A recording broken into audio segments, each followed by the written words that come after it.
ವಿಮಾನ ದುರಂತ ಡಿಸಿಎಂ ಸಾವು ತಕ್ಷಣವೇ ದುರಂತದ ತನಿಖೆ ಮಹಾರಾಷ್ಟ್ರ ಡಿಸಿಎಂ ಏಕನಾಥ್ ಶಿಂದೆ ಸ್ಪಷ್ಟನೆ ಕೊಟ್ಟಿದ್ದಾರೆ. ಡಿಸಿಎಂ ಅಜಿತ್ ಪವಾರ್ ಸಾವಿಗೆ ಕಾರಣವಾದ ಅಥವಾ ಕಾರಣವನ್ನು ಪತ್ತೆ ಹಚ್ಚಲಾಗುವುದು. ಮಹಾರಾಷ್ಟ್ರ ಡಿಸಿಎಂ ಏಕನಾಥ್ ಶಿಂದೆ ಸ್ಪಷ್ಟನೆ ಕೊಟ್ಟಿದ್ದಾರೆ. ಇದು ರಾಜ್ಯಕ್ಕೆ ಅಪಾರವಾದ ನಷ್ಟ. ಏಕನಾಥ್ ಶಿಂದೆಯೂ ಕೂಡ ಉಪಮುಖ್ಯಮಂತ್ರಿಯೇ, ಇನ್ನು ಅಜಿತ್ ಪವಾರ್ ಕೂಡ ಉಪಮುಖ್ಯಮಂತ್ರಿ. ಅಜಿತ್ ಪವಾರ್ ಮೃತಪಟ್ಟ ತನಿಖೆಯನ್ನ ತೀವ್ರ ತರಹದಲ್ಲಿ ಗಂಭೀರವಾಗಿ ಪರಿಗಣಿಸ್ಕತೀವಿ.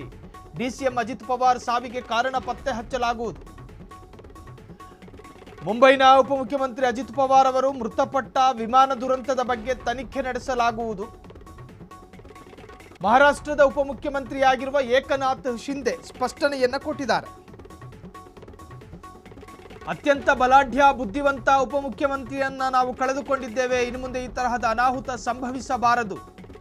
ಹಾಗಾಗಿ ತನಿಖೆ ಮಾಡಿ ದುರಂತಕ್ಕೆ ಕಾರಣವನ್ನು ಕಂಡುಹಿಡಿಯುತ್ತೇವೆ. ವಿಮಾನ ದುರಂತ ಡಿಸಿಎಂ ಸಾವು ಪ್ರಕರಣ ಮಹಾರಾಷ್ಟ್ರದ ಮತ್ತೊಬ್ಬ ಉಪಮುಖ್ಯಮಂತ್ರಿ ಏಕನಾಥ್ ಶಿಂದೆ ಸ್ಪಷ್ಟನೆ ಕೊಟ್ಟಿದ್ದಾರೆ.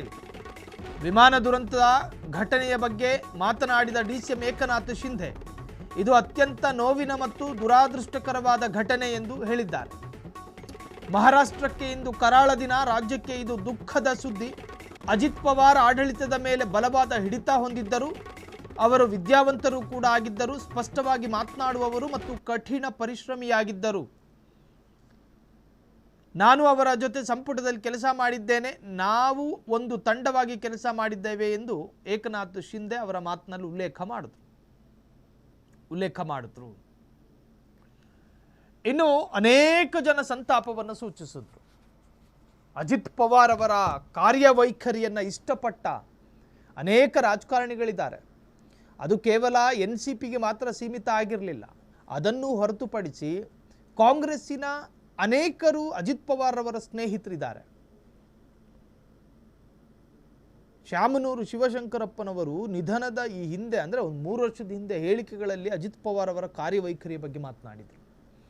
ಕರ್ನಾಟಕದ ಕಾಂಗ್ರೆಸ್ನ ನಾಯಕರಿಗೂ ಕೂಡ ಅಜಿತ್ ಪವಾರ್ನ ಕಾರ್ಯವೈಖರಿ ಮತ್ತು ಆಡಳಿತದ ರೀತಿ ನೀತಿಗಳ ಬಗ್ಗೆ ಅಪಾರವಾದ ನಂಬಿಕೆಯನ್ನು ಇಟ್ಟುಕೊಂಡಿದ್ರು.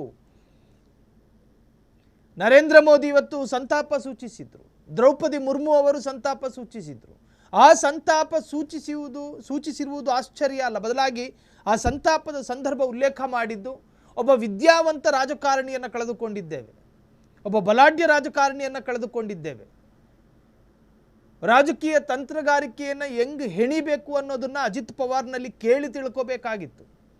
ವೈಚಾರಿಕತೆ ಮತ್ತು ಸೈದ್ಧಾಂತಿಕವನ್ನು ಹೊರತುಪಡಿಸಿ ಪ್ರಾಕ್ಟಿಕಲ್ ಪಾಲಿಟಿಕ್ಸ್ ಮಾಡುವ ಒಬ್ಬ ಪೊಲಿಟಿಷಿಯನ್ ಇದ್ದರೆ ಅದು ಅಜಿತ್ ಪವಾರ್. ಅಜಿತ್ ಪವಾರ್ ಅವರನ್ನು ಕಳೆದುಕೊಂಡು ಮಹಾರಾಷ್ಟ್ರ ಅನಾಥ ಆಗಿದೆ ಅಂತೇಳಿ ಬಣ್ಣಿಸಿದರು. ಇನ್ನು ಪುಣೆ ಜಿಲ್ಲೆಯ ಬಾರಾಮತಿಯಲ್ಲಿ ವಿಮಾನ ದುರಂತದಲ್ಲಿ ಮಹಾರಾಷ್ಟ್ರದ ಉಪಮುಖ್ಯಮಂತ್ರಿ ಅಜಿತ್ ಪವಾರ್ ನಿಧನರಾಗಿದ್ದು ಕಾಂಗ್ರೆಸ್ನ ಅಧ್ಯಕ್ಷ ಮಲ್ಲಿಕಾರ್ಜುನ್ ಖರ್ಗೆ ಕೂಡ ಸಂತಾಪವನ್ನು ಸೂಚಿಸಿದರು. ಅಜಿತ್ ಪವಾರ್ ಅವರು ವಿಮಾನ ಅಪಘಾತ ದುರಂತದಲ್ಲಿ ಮೃತಪಟ್ಟಿರುವುದು ತೀವ್ರ ಆಘಾತಕಾರಿ ಸುದ್ದಿ ಅಂತೇಳಿ ಹೀಗೆ ಸಂತಾಪ ಸೂಚಿಸಿದವರ ಪೈಕಿ ಏಕನಾಥ್ ಶಿಂದೆಯೂ ಕೂಡ ಹೌದು, ಈ ದುರಂತದ ಬಗ್ಗೆ ಕಾರಣವನ್ನು ಹುಡುಕಬೇಕು. ಒಂದು ಫ್ಲೈಟ್ ಒಂದು ದುರಂತಕ್ಕೀಡಾಯಿತು ಅನ್ನೋದನ್ನು ನಾವು ಇಗ್ನೋರ್ ಮಾಡೋದಿಲ್ಲ. ಅದನ್ನು ಗಂಭೀರವಾಗಿ ಪರಿಗಣಿಸ್ಕೋತೀವಿ. ಅತ್ಯಂತ ಸೂಕ್ಷ್ಮ ಪ್ರಕರಣ ಇದು. ಒಬ್ಬ ರಾಜಕಾರಣಿ ಪ್ರಯಾಣ ಮಾಡುವಂತಹ ಚಾರ್ಟೆಡ್ ಫ್ಲೈಟ್ನಲ್ಲಿ ಈ ತರಹದ ದುರಂತ ಎನ್ನುವುದಾದರೆ ಹಾಗಾದರೆ ಜನಪ್ರತಿನಿಧಿಗೆ ಸುರಕ್ಷತೆ ಮತ್ತು ಭದ್ರತೆ ಇಲ್ವಾ? ಯಾವ ಕಾರಣಕ್ಕಾಗಿ ಈ ವಿಮಾನ ಸ್ಫೋಟಗೊಳ್ತು, ಅಷ್ಟು ಪ್ರಮಾಣದ ಬೆಂಕಿ ಹೆಂಗೆ ಹೊತ್ಕೊಳ್ತು ಅನ್ನೋದ್ರ ಬಗ್ಗೆಯೂ ಕೂಡ ತನಿಖೆಯನ್ನು ಮಾಡ್ತೀವಿ ಅಂತೇಳಿ ಏಕನಾಥ್ ಶಿಂದೆ ಅಭಿಪ್ರಾಯವನ್ನು ವ್ಯಕ್ತಪಡಿಸಿದರು. ಹಾಗಾಗಿ ತನಿಖೆ ಮಾಡಿ ದುರಂತಕ್ಕೆ ಕಾರಣವನ್ನು ಕಂಡುಹಿಡಿಯುತ್ತೇವೆ ಅಂತೇಳಿ ಏಕನಾಥ್ ಶಿಂದೆ ಅಭಿಪ್ರಾಯವನ್ನು ವ್ಯಕ್ತಪಡಿಸಿದ್ದಾರೆ. ಕ್ಷಣ ಕ್ಷಣದ ಸುದ್ದಿಗಳಿಗಾಗಿ ಫ್ರೀಡಂ ಟಿವಿ ಸಬ್ಸ್ಕ್ರೈಬ್ ಮಾಡಿ, ಲೈಕ್ ಮಾಡಿ ಹಾಗೂ ಫಾಲೋ ಮಾಡಿ. ಹೊಸ ಸುದ್ದಿಗಳ ನೋಟಿಫಿಕೇಶನ್ಗಾಗಿ ಬೆಲ್ ಐಕಾನ್ ಮೇಲೆ ಕ್ಲಿಕ್ ಮಾಡಿ.